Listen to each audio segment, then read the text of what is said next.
Hola a todos y bienvenidos a un nuevo episodio del podcast de GTQ.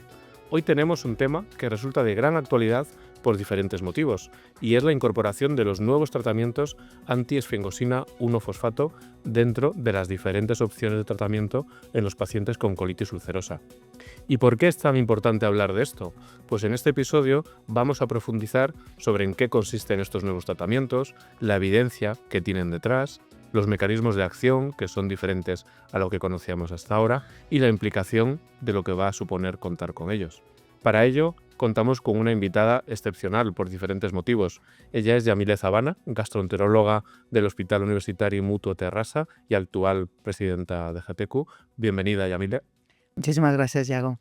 Yamile dispone, además de una amplia experiencia en el tratamiento de pacientes con enfermedad inflamatoria intestinal, pero tiene una visión especial, ya que combina esta parte clínica con una parte básica de investigación y que tiene una perspectiva muy buena cuando vamos a querer hablar de un nuevo tratamiento con un nuevo mecanismo de acción, y además porque tienes un especial interés con el balance riesgo-beneficio, especial con las infecciones en la enfermedad inflamatoria intestinal. Por lo que muchísimas gracias por acompañarnos hoy y querer compartir tus conocimientos sobre este tema que tanto nos interesa. Muchas gracias por la invitación. Pero vamos a empezar entonces desde el principio, porque podemos no controlar muy bien algunos de estos aspectos. ¿Puedes contarnos entonces qué suponen, en qué consisten esos tratamientos y empezar desde la base? Sí, los moduladores de los receptores de la esfingosina 1-fosfato son una nueva clase de fármacos orales, moléculas orales que se dan para la colitis, aprobados para la colitis ulcerosa de moderada a grave, y que la gracia que tienen, su mecanismo de acción así resumido, es que inhiben la modulación del tráfico de los linfocitos desde los ganglios linfáticos. Eso sería algo diferente de lo que estamos acostumbrados, ¿no? De manera sencilla, lo que quiere decir es que esta molécula es clave para la regulación del tránsito de los linfocitos desde los ganglios linfáticos, a diferencia de otros mecanismos de acción de moléculas avanzadas, donde tratamos la inflamación desde una parte mucho más alta de la cascada inflamatoria y por tanto tenemos un efecto mucho más sistémico. La idea de esto es que prevenimos que los linfocitos salgan de los ganglios linfáticos y vayan hacia el torrente sanguíneo y por ende lleguen a la mucosa intestinal, a la mucosa del colon, en el caso de la colitis ulcerosa, y no puedan llegar a perpetuar esto que es característico de la colitis ulcerosa, que es la inflamación autoperpetuada, ¿no? Y mantenida de una manera patológica propia de la colitis ulcerosa.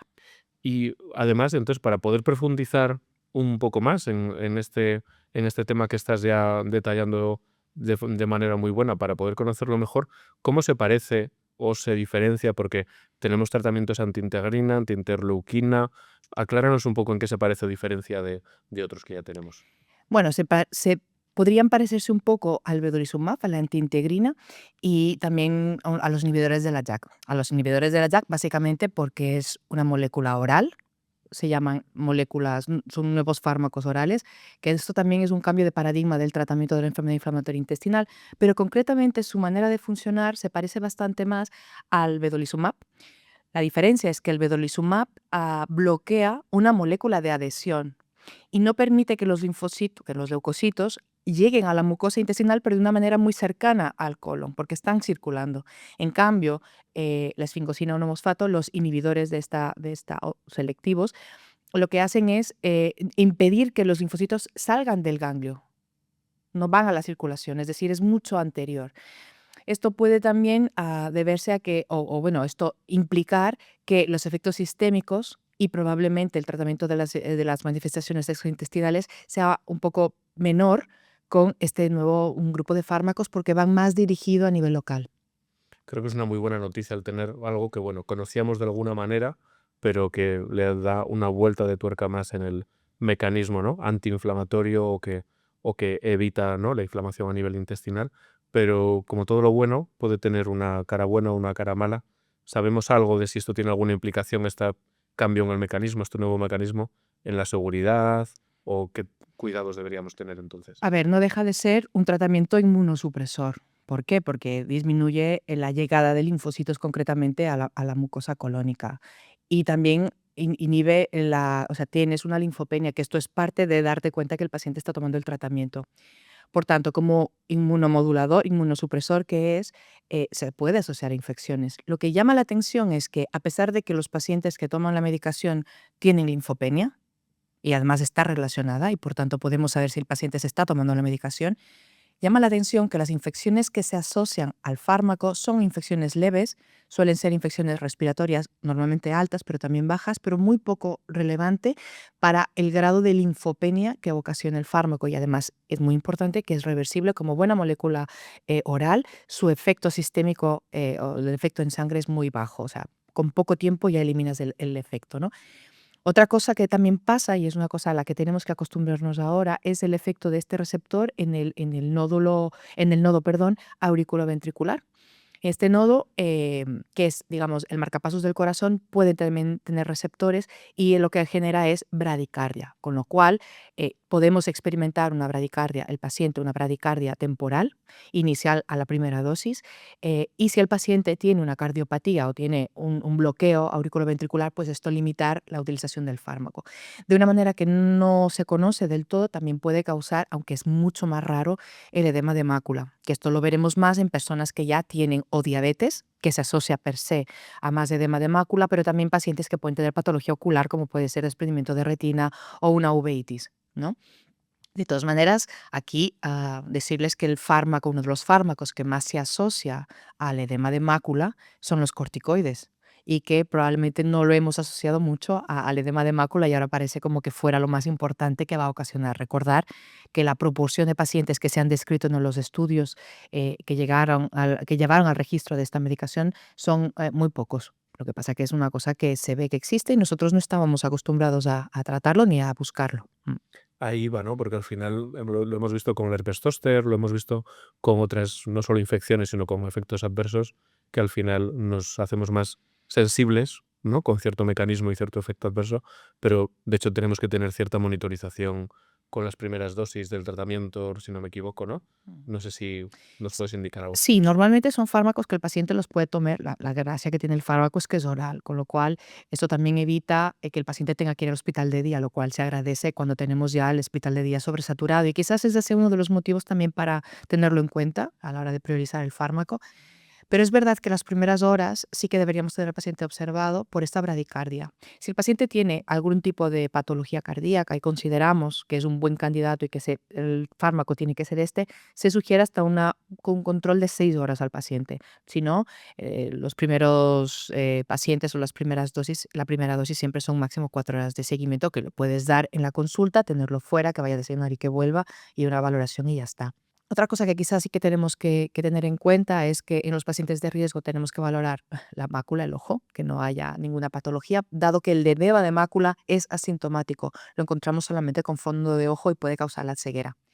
Una cosa de la que no he hablado, me adelanto también, es tenemos que mirar si el paciente como tiene los linfocitos y los neutrófilos, o sea, los leucocitos en general, antes de empezar la dosis, para saber de qué estamos hablando en la linfopenia.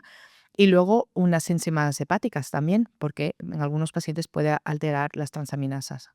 Tendremos que ir aprendiendo, ¿no? A utilizarlo para poder incluir estas determinaciones y desde luego que tendremos que aprender a encajarlo, ¿no? Pero además de aprender el encajarlo en esta parte práctica de la monitorización inicial, tendremos que aprender a ubicarlo dentro del escenario de tratamiento. La pregunta del millón, ¿cómo los ves antes, después o en qué escenarios podrías encajarlos mejor? A ver, se aprobó para el paciente que no respondía al tratamiento convencional y en muchos, de la colitis ulcerosa, y en muchos sitios lo que se ha posicionado es después al fracaso al fármaco que más utilizamos, la molécula avanzada que más utilizamos, que es el anti-TNF, el caso de la colitis ulcerosa del infliximab.